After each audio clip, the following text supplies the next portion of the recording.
Assalamualaikum warahmatullahi wabarakatuh. Bismillahirrahmanirrahim. Alhamdulillahi rabbil alamin. Allahumma sholli ala sayyidina Muhammad wa ala ali sayyidina Muhammad. Selamat datang di channel Cahya Gusti. Semoga Anda semuanya sehat walafiat dan tercerahkan. Pada kesempatan ini saya akan membahas tentang sejati diri. Apa itu sejati diri? Untuk itu lihat terus dan tonton terus sampai selesai. Alhamdulillah, syukur alhamdulillah. Memang ini jawaban dari doa-doa saya selama ini yang pengen sekali bikin konten bersama Kang Cahya Gusti. Kali ini kita akan bertanya tentang apa itu sebenarnya sejati diri. Silakan. Alhamdulillahi rabbil alamin. Pertanyaanmu adalah apakah itu sejati diri? Sejati diri itu banyak punya sebutan, banyak istilah, dan banyak julukannya. Tetapi hakikatnya tetap satu. Ada orang yang menyebutnya dengan sejati diri. Beda lagi ada orang yang menyebutnya ingsun sejati. Ada juga yang menyebut dengan julukan sukmo sejati. Ada juga yang menyebut dengan pangeran sejatining ingsun. Ada yang menyebut yaitu hati nurani. Ada yang menyebut juga Ruh Kudus. Semuanya itu satu.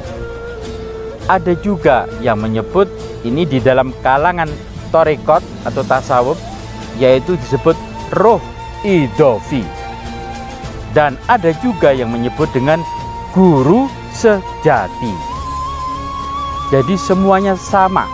Itu hakikatnya adalah bagian roh kita yang bersifat sebagai pembimbing atau guru bagi kita semuanya. Sebagaimana diketahui bahwa ketika usia janin manusia di kandungan ibu yaitu 40 hari yang ketiga, 40 hari, berarti 120 hari, kurang lebih seperti itu, maka roh ditiupkan oleh Allah ke dalam janin tersebut. Dalam sebuah ayat disebutkan wa nafakhtu fihi min ruhi, aku tiupkan bagian dariku ke dalamnya. Jadi Allah ketika meniupkan itu bukan menyatakan kujadikan atau kuciptakan roh ini di dalam janin ini, tetapi kutiupkan, ditiup. Akhirnya roh itu masuk ke dalam janin bayi di dalam kandungan. Dan mulai saat itulah janin itu mempunyai roh dan hidup atau urip. Urip, nafas, roh itu satu kesatuan. Nah, ketika saat itu maka janin itu disebut sudah hidup. Ketika roh ditiupkan itu berfungsi bermacam-macam. Untuk hidup dan bergerak disebut nyawa. Adapun yang berfungsi untuk berpikir, merenung adalah akal atau pikiran. Adapun yang bersifat merasakan adalah hati di perasaan ini. Adapun yang berfungsi menerima dampak perbuatan baik dan buruk kita disebut jiwa. Adapun bagian roh itu yang bisa keluar masuk di dalam tubuh kita keluar saat kita tidur atau zikir, itu disebut sukma atau sukmo. Nah, adapun bagian roh yang bersifat itu membimbing, yang bersifat untuk mendidik jiwa kita, inilah disebut dengan sejati diri. Inilah yang disebut dengan juga dengan guru sejati. Sehingga dalam hadis Kanjeng Nabi Muhammad Sallallahu Alaihi Wasallam pernah bersabda, man arafa nafsahu faqad arafa rabbahu. Barang siapa yang mengenal dirinya sendiri, maka akan mengenal Tuhannya. Nah, tugas kita itu adalah mencari siapa sejati diri kita. Bagaimana caranya? Inilah tugas kita. Jadi untuk mencari Tuhan itu jangan jauh-jauh, jangan pergi ke kuburan-kuburan, ke tempat pohon-pohon keramat, nggak bakal ketemu Tuhan. Pergi ke masjid kamu cari, nggak bakal ketemu Tuhan. Pergi ke mushola juga nggak bakal ketemu Allah. Apalagi pergi ke hutan-hutan, nggak bakal ketemu juga. Begitu juga ketika kamu pergi ke Makkah atau di Ka'bah, nggak bakal ketemu dengan Allah. Karena itu apa? Tempatnya Allah itu adalah di dalam hati kita. Qalbun mu'min baitullah, yaitu hatinya orang mukmin itu adalah singgasananya Allah. Nah, bagaimana cara kita menuju ke sana?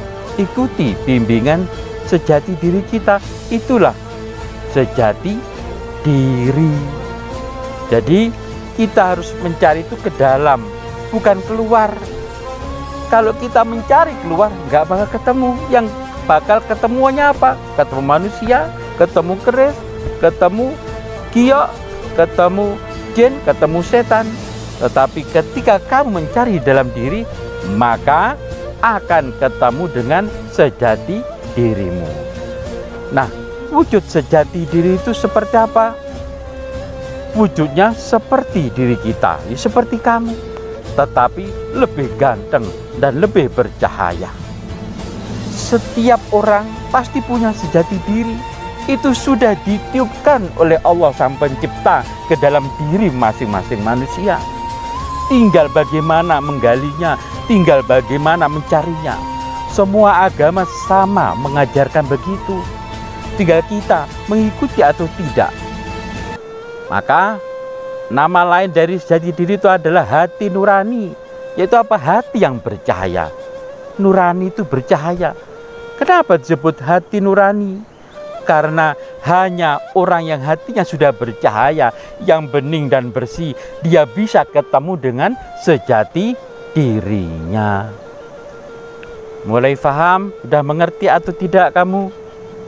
Nggih, Kang. Silakan, mungkin ada pertanyaan lagi. Cara. Lalu bagaimana Guru cara agar kita berjumpa atau dapat bertemu dengan sejati diri tersebut? Kemarin kita sudah pernah membahas tentang yaitu zikir nafas. Itu salah satu cara juga. Jadi banyak cara untuk mencari sejati diri. Ada yang dengan puasa, ada yang dengan zikir, ada yang dengan melek, ada yang dengan safar atau berjalan dari kota ke kota, dari tempat lain ke tempat lain. Ada yang bertapa di hutan, ada yang bertapa di gua, atau ada yang ngebleng, atau ada yang yaitu apa? Posong gendeng dan macam-macam. Jadi banyak jalan menuju Allah itu, sebanyak nafas manusia, tinggal kita mau menggalinya. Nah, kemarin sudah saya jelaskan yaitu tentang zikir nafas. Ketika kamu istiqomah dengan zikir nafasmu dan terus menerus dengan sabar dan telaten, maka kamu akan bisa ketemu dengan sejati dirimu. Jika kamu sudah ketemu, maka kamu harus mempunyai tugas lagi, yaitu apa? Menyatu dengan sejati diri. Karena banyak orang lelaku, banyak orang pelaku spiritual, ketika sudah ketemu sejati diri, ini nggak dilanjutkan. Bahkan banyak yang ketemu dengan jati diri lalu syariat dibuang. Ini bahaya, hati-hati. karena syariat itu pagar diri kita, pagar jiwa kita agar tidak terjebak oleh jin. Orang yang sudah ketemu sejati diri itu belum aman. Maka kelanjutannya apa? Harus menyatu dengan sejati diri, atau perkawinan diri kita dengan sejati diri. Dengan begitu, maka setiap saat, setiap hari, setiap waktu kita dibimbing oleh sejati diri. Jika kita berbuat salah akan ditegur, disalahkan, dimarahi.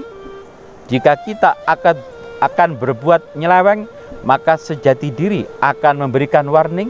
Dan jika kita malas zikir nafas, atau malas untuk berbuat kebaikan, maka sejati diri akan memberikan motivasi, semangat dan bimbingan agar kita semangat untuk belajar lagi.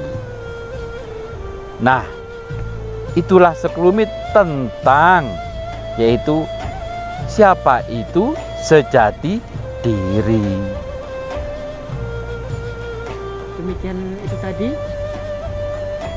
petuah dari Kang Cahaya Gusti. Semoga bermanfaat bagi kita. Terima kasih. Demikian ulasan singkat tentang sejati diri. Kapan-kapan kita akan lanjutkan lagi pembahasan tentang sejati diri ini. Lihat terus, tonton terus tayangan dari channel Cahaya Gusti. Dan saya doakan semuanya, semoga Anda selalu dalam kondisi sehat walafiat dan dilindungi oleh Allah dari virus corona. Sampai jumpa kembali. Wassalamualaikum warahmatullahi wabarakatuh.